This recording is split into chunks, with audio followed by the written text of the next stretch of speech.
Julie, I told my wife everything. She's agreed to take me back as long as I break things up with you.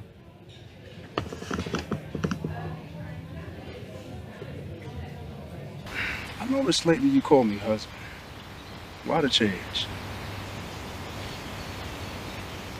Well, I feel like for some time now I haven't really had one. You hear a man in there calling out for you? But when he called out my name, it's always love. All I need to know the love I have for my man was real. Not some twisted ass fantasy you live in. Or some fucked up romance that had to remain in the shadows.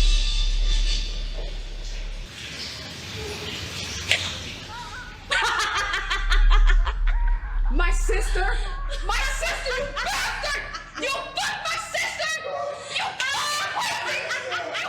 my sister!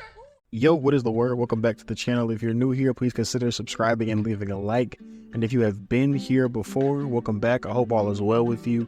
This is our 5th day in a row on Tubi, and we have to talk about Sweet Burn today. This movie is really simple, honestly. There's not a lot to do. They don't spend a lot of time in many different places. The story stays consistent and the story stays pretty linear throughout, so let's just get right through it. The movie opens with Mark and Julie breaking up. Well, Mark and Julie have been in an affair for 12 years. I was going to say together, but they're not together. Mark is married.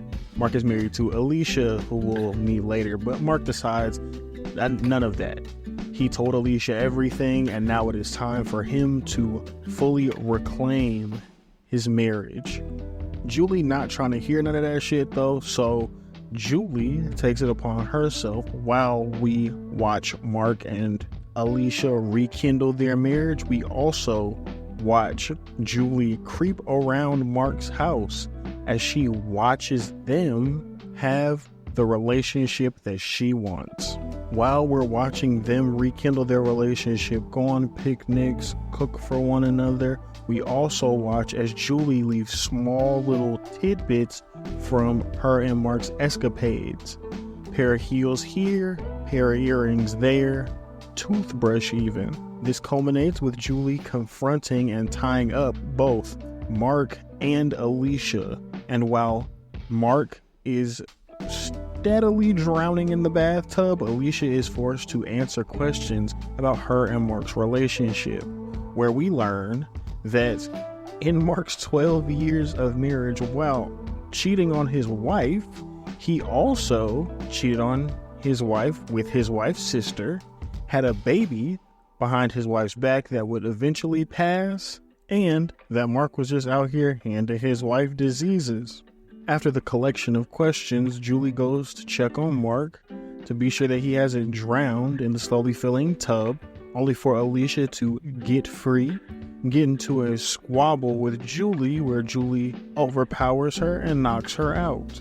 As Julie goes back to finish the job, Alicia, who had grabbed the gun from the side of the bed, shoots Julie once, twice, 3 times, goes to Mark, puts his head underneath the water. As Mark drowns, the movie ends and the credits roll.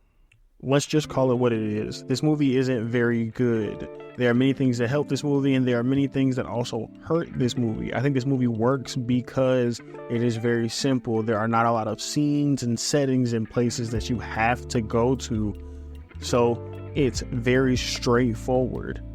I think that simplicity also helps you understand kind of the gravity of the situation, while also offering some level of intimacy that doesn't come if you have a very large cast of people and a large cast of characters.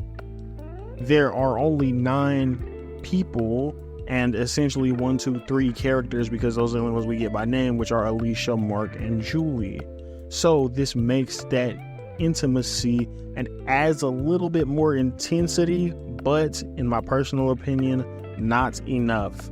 I think that we did not get enough of a character profile on Alicia, and even to a certain degree on Julie.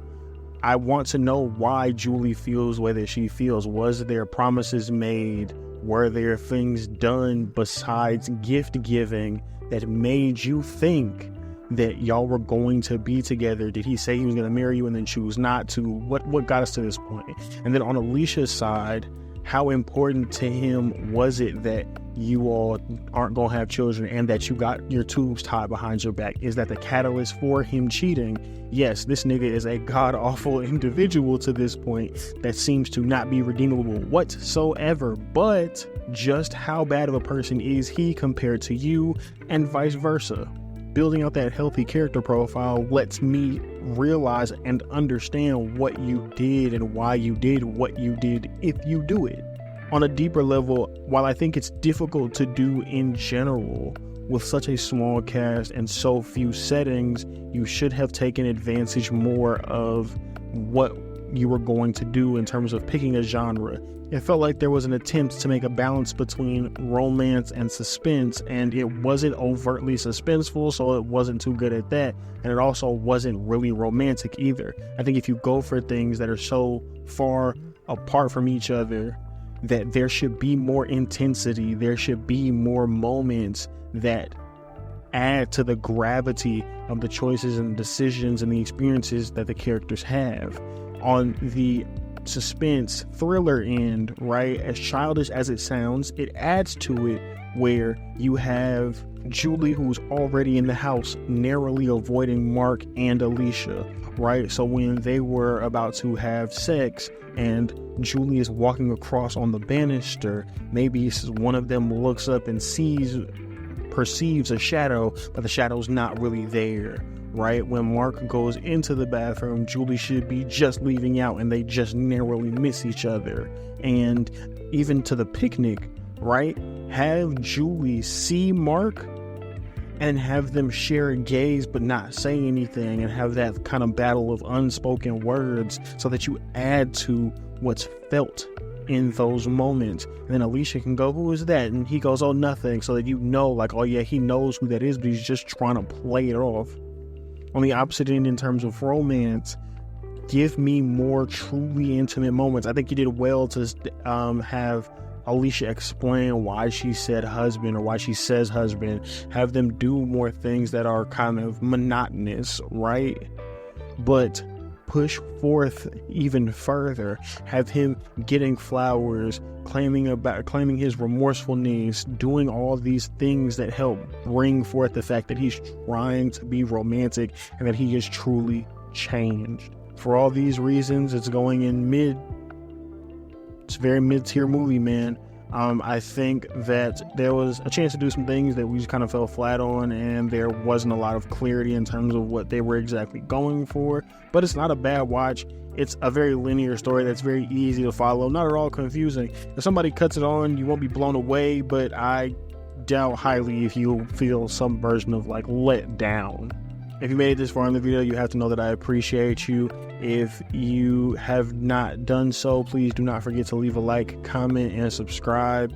If you want to watch the movie yourself, the movie will always be linked in the description box below. That's pretty much all I got for you. As always, y'all be easy, y'all be safe, and I'll see you later. Peace.